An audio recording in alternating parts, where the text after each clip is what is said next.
Pred 14 dnevi sta se Mihec in Maja poslovila z televizijskih ekranov, zdaj pa bomo pogledali, kako so nastajale zgodbice, kaj se je še dogajalo za kamero in pred njo.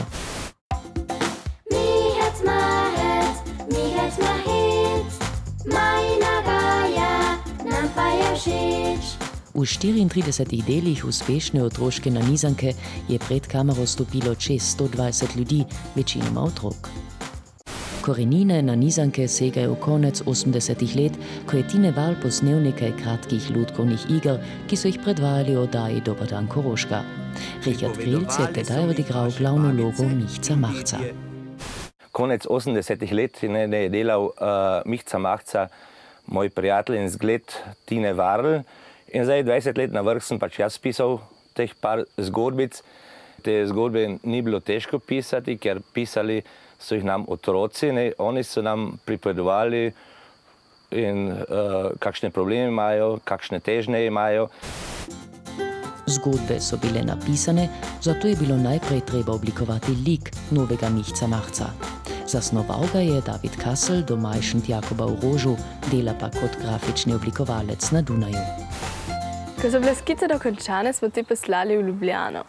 In nekaj časa pozneje smo se tudi tja peljali in smo si ogledali, kako lutka nastaja.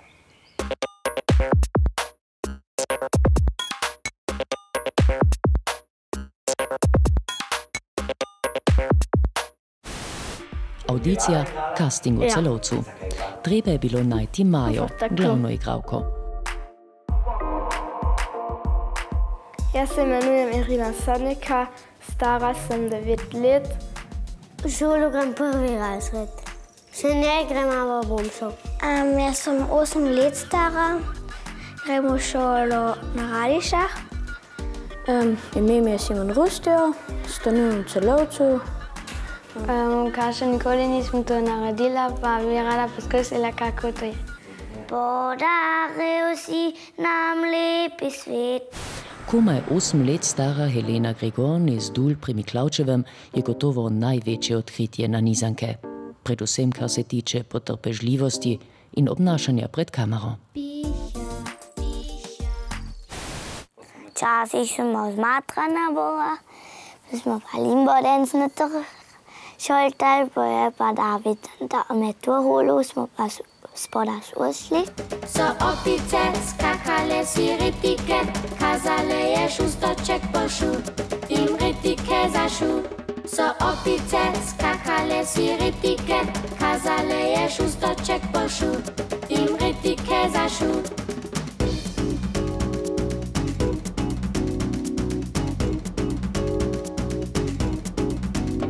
So opice skakale si ritike, kazale je šustoček pošu, jim ritike zašu. Potem sem pa že spet dobre volje.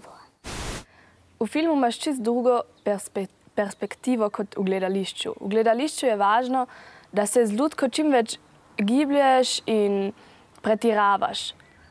Kamera pa čist blizu snema in s tem moraš bolj točno delati, se ne smeš toliko gibati.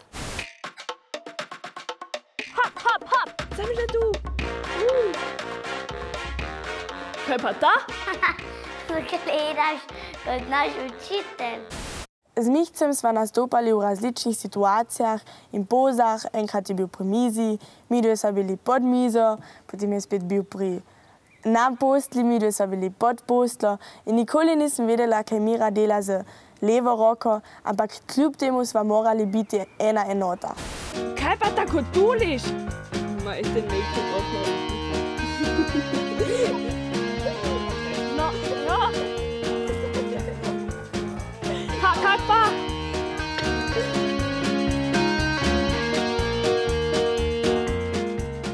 Kdor je že kdaj v živo videl snemanje filma, ve, da je to trdo delo.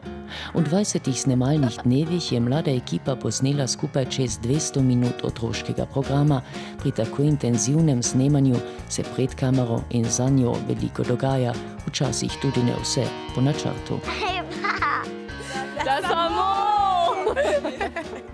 Princ Franc pa teta Zofa še mrt, prosim.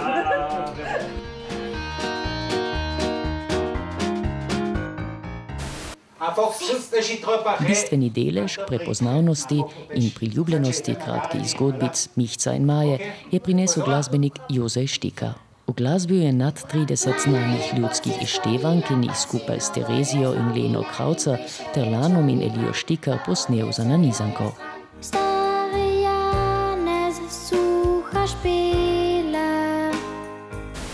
Eden od izzivov te produkcije je bil, da napišem glasbo v najrazličnejših stilih, od regija preko uspavanke, rock'n'rolla, tako da pač ne rata dolg čas.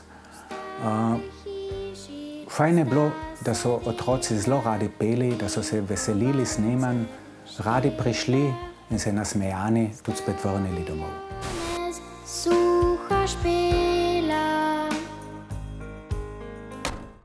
Zgodbice so večinoma nastajale na Radišah in v okolici. Otroci in tudi odrasli domačini so radi prevzeli številne vloge. Daj, začnimo, no. Saj veste, da že dolga leta živim sama.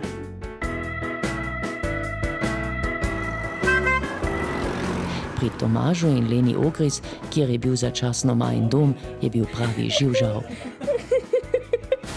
Ko pa je ekipa prišla, pa so zasedli kar celo hišo in sva pravzaprav opazila, da sva odveč in zato sva se ponavadi, ko so snemali, spravila z hiše in jim prepustila vse. Biba Lise, biba gre, da prišla bi do gore, vrh gore do bistre vode, kamor nihče drug ne more. Snemanje se pa ni odvijalo samo na sončnih Radišah, snemalna ekipa se je napotila tudi na Zilo, iskat Jazbeca, v Podjuno in Rož in tudi v Ljubljano.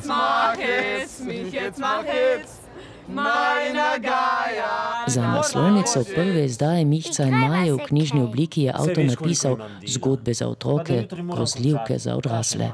Nič ni pretiraval.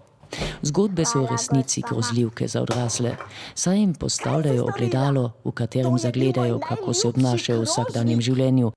Včasih, če si pod stresom, pač drugače reagiraš, kot pa bi reagiral, če bi bil v normalnem stanju.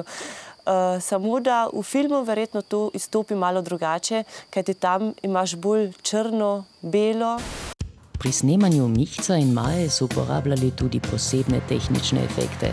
Od tako imenovane green box do čisto enostavnih tehničnih improvizacij.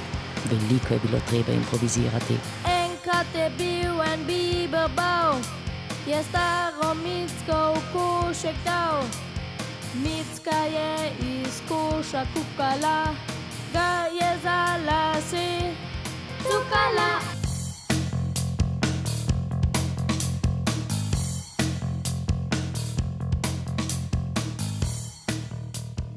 Dejstvo, da je pri snemanju sodelovalo čez 70 otrok, kar je za koroške razmere zelo veliko število, kaže, da si koroški otroci želijo sodelovati pri takšnih projektih.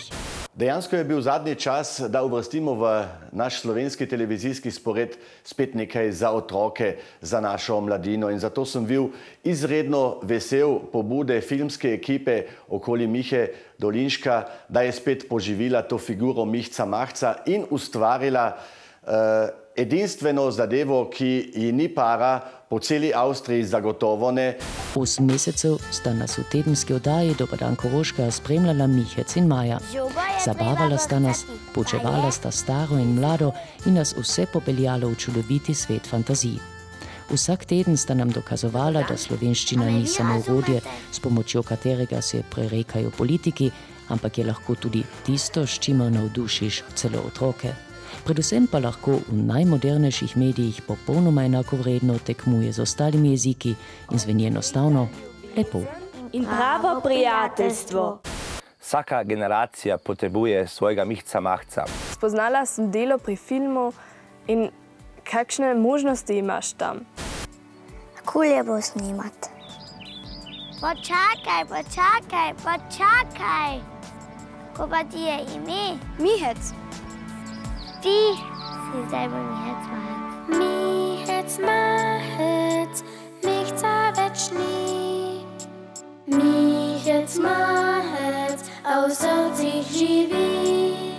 V vaših in naših Mihec si